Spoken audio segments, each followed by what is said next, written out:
Europe 1, 16h-18h, l'équipée sauvage. Mathieu Noël.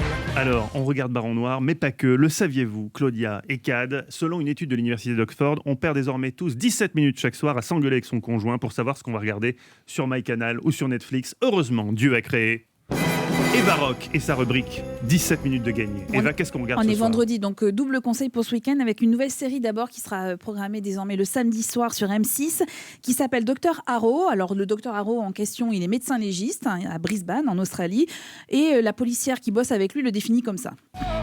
Vous avez dit autre chose sur moi ? N'écoute personne, arrogant, incapable de bien se raser, un électron libre.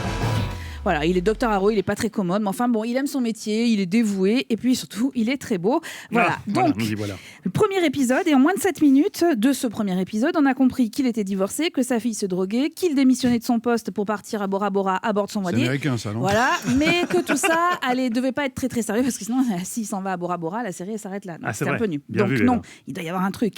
Donc premier épisode, pas franchement convaincant, sauf les 5 dernières minutes qui renversent la tendance. Mais il n'y a que vous qui allez jusqu'aux 5 dernières minutes si le reste n'est pas Non, bon. mais parce que je me disais, c'est bizarre, les critiques étaient bonnes sur cette série, je comprenais pas. Donc je suis allée jusqu'au bout et effectivement, les 5 dernières minutes renversent la tendance et la série devient vraiment extrêmement intéressante et vous donne envie de regarder la suite parce que ce médecin aux allures un peu de Dr House se révèle bien plus mystérieux qu'il n'y paraît. Donc pardon. votre conseil, c'est commencer par les 5 dernières minutes. Ouais, c'est ça, Et c'est là, un tout peu de suite, ça. vous êtes dedans. Sur Non, quelle non. chaîne ? Pardon, c'est sur M6, c'est D'accord. tous les samedis soirs à partir de 21h. Il y a 2 premiers épisodes demain soir. Je vous la recommande, franchement, Ah ouais. c'est agréable, c'est du divertissement, c'est pas mal. Et puis surtout, je vous en conjure, regardez, et alors on change totalement de domaine, mais dimanche soir sur France 5 à partir de 20h50, une série documentaire en 4 volets qui s'appelle Projet Green Blood, qui relate le travail d'un consortium de journalistes qui a été créé en 2017. Une quarantaine de salariés de 30 médias internationaux, alors ça va de Du Monde à The Guardian en passant par El País, vont décider de reprendre les enquêtes des journalistes qui ont été tués ou